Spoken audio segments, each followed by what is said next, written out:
Olá e bem-vindos. Hoje a gente vai mergulhar de cabeça no primeiro capítulo de um livro, assim, fundamental, o Border, E Agora? Do Diagnóstico ao Dia a Dia, da Letícia Lopes. Um livro excelente. A nossa ideia aqui é usar o que ela traz para desconstruir um pouco o transtorno de personalidade borderline, o TPB, né? E tentar trazer mais clareza para quem convive com o diagnóstico, para a família e até para profissionais. Sim, Então vamos seguir o caminho do capítulo, entender o transtorno, os sintomas, diagnóstico, prognóstico e no final tem até uma técnica prática. Ah, e um aviso que o próprio livro dá. A gente vai tocar em temas delicados, como automutilação, suicídio, abuso. sem dúvida. E, sabe, o que faz esse livro ser tão bom é que ele se baseia num DSM-5, que é a nossa referência, né? O Manual Diagnóstico. Mas o diferencial mesmo é a perspectiva da autora. A dupla visão, né? Exato. A Letícia Lopes não é só uma pesquisadora, uma estudante de psicologia. Ela também foi diagnosticada com TTB. Então ela une o rigor do estudo com a experiência vivida. Isso, assim, dá uma profundidade que a gente raramente vê. Ela não fala sobre o transtorno, ela fala de dentro dele. Essa diferença é tudo. Então vamos começar pelo começo mesmo do livro.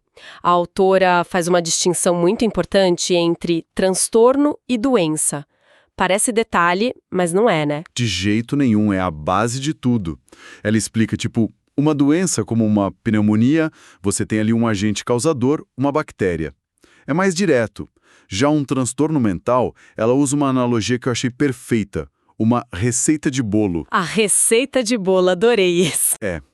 Porque significa que a causa é multifatorial. Não tem um gene, um trauma, um fator social que sozinho causa o TPB. É uma combinação, sabe? De vulnerabilidade biológica, um ambiente que talvez não validou muito as emoções na infância. Vários ingredientes. Exatamente. E por ser uma receita, não se fala em cura, como se fosse um remédio que mata a bactéria. O foco é no tratamento, no manejo e, o mais importante, na remissão dos sintomas, que é a chance de ter uma vida plena, funcional. Isso tira um peso, né? A ideia de que não existe uma culpa ou um defeito. E isso leva a outro ingrediente da receita, a personalidade. O livro define a personalidade como nosso jeito de ser e agir no mundo, e que ela é feita de traços. Isso. E esses traços não são bons ou ruins em si. Eles são adaptativos ou desadaptativos dependendo do contexto. O exemplo do livro é ótimo.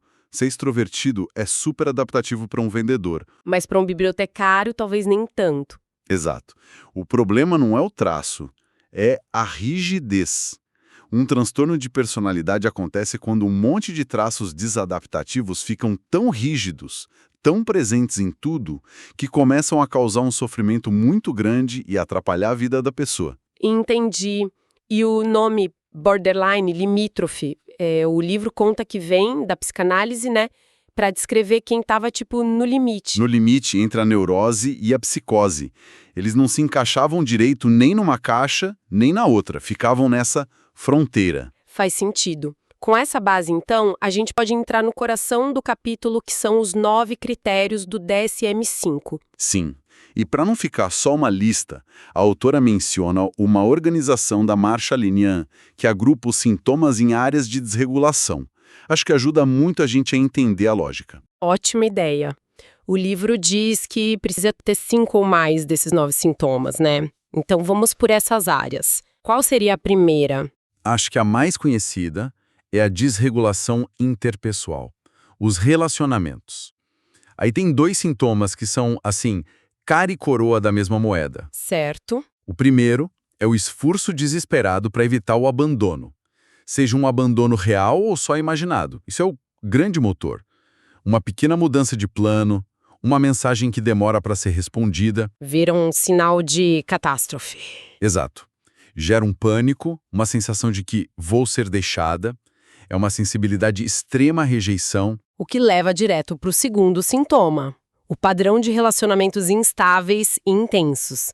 Aquela coisa do 8 ou 80. Perfeito. A pessoa conhece alguém e em uma semana já é a alma gêmea, o amor da vida, tudo é perfeito. Idealização total. Essa mesma pessoa é jogada lá de cima do pedestal e vira a pior do mundo. Essa gangorra entre idealizar e desvalorizar. E essa instabilidade externa parece que ecoa dentro da pessoa, né? O que nos leva para outra área, a da disfunção do self, da identidade. Exatamente. O terceiro sintoma é a perturbação da identidade. O livro usa uma imagem que eu achei muito, muito forte. A de um camaleão. Sim, é a sensação de não saber quem se é de verdade, né? Mudar de gostos, de valores, de carreira, dependendo de com quem está. Isso. E essa falta de um eu sólido se conecta com outro sintoma, o sétimo da lista, os sentimentos crônicos de vazio. A autora descreve isso de um jeito, não é tristeza, é ausência. Se eu não sei quem eu sou, o que sobra é o vazio. Um buraco. E isso explica a necessidade, às vezes desesperada, de estar sempre com alguém, para preencher esse vazio, para sentir que existe. É muito profundo. E essa dor toda, esse vazio, precisa ir para algum lugar, né?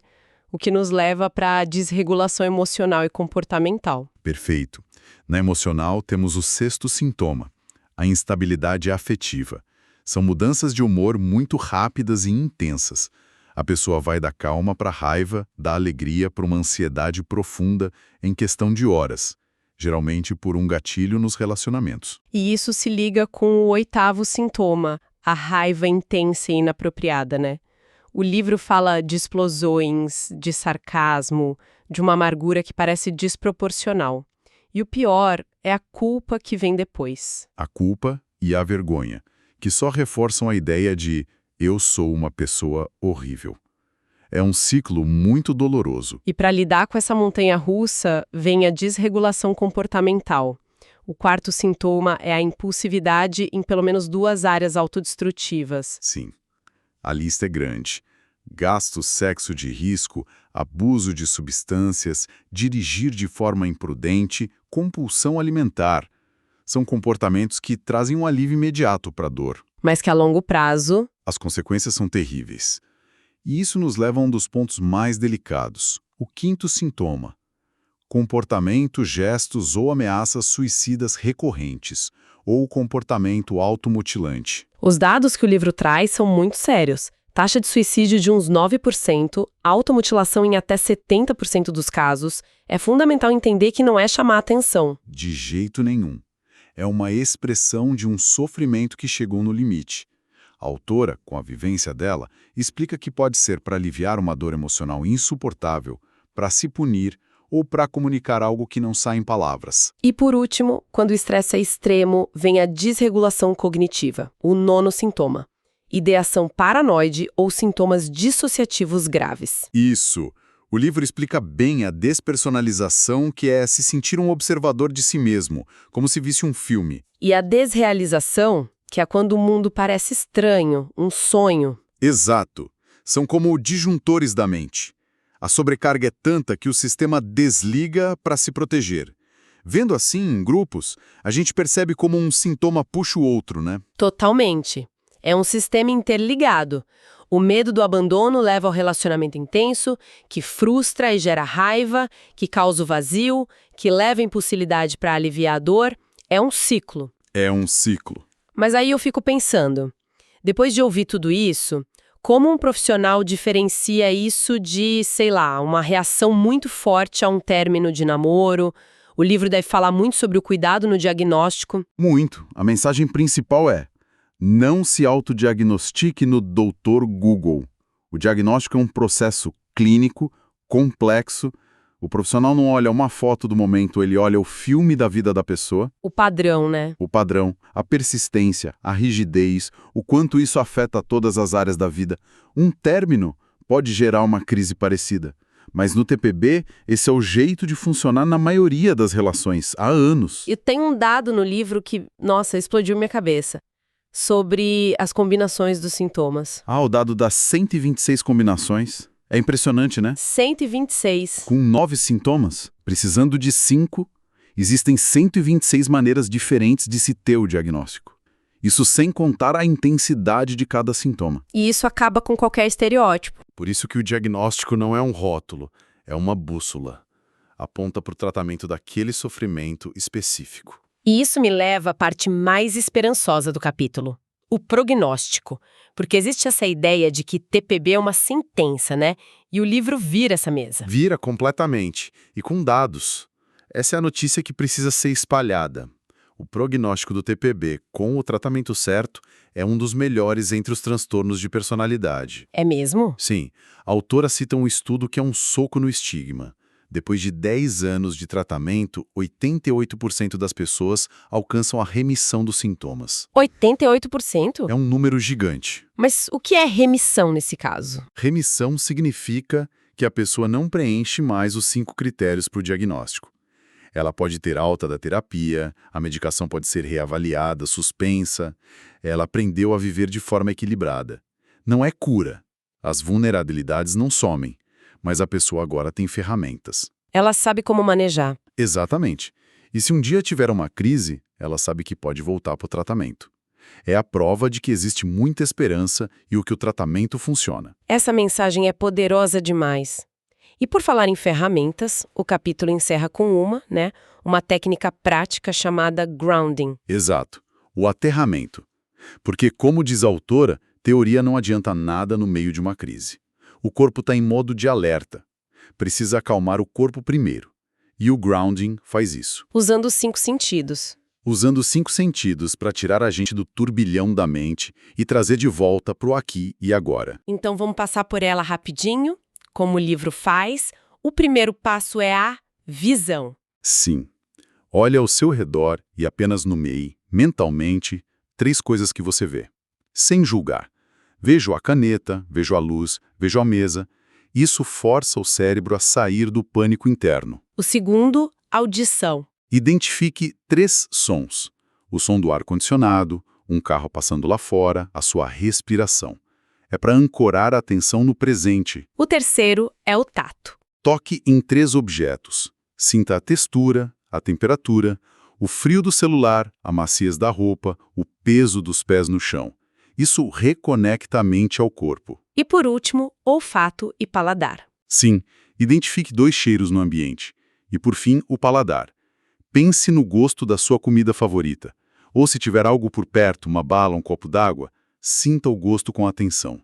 E o livro lembra, durante tudo isso, respire devagar, inspirando pelo nariz, soltando pela boca. De mais de 100 formas diferentes, o diagnóstico é sério e o prognóstico é muito, muito esperançoso.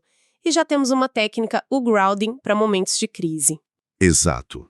E se a gente pudesse deixar uma reflexão, acho que seria esta. O diagnóstico não é o fim, é o começo de um mapa. E saber que existem 126 versões desse mapa nos obriga a largar os estereótipos.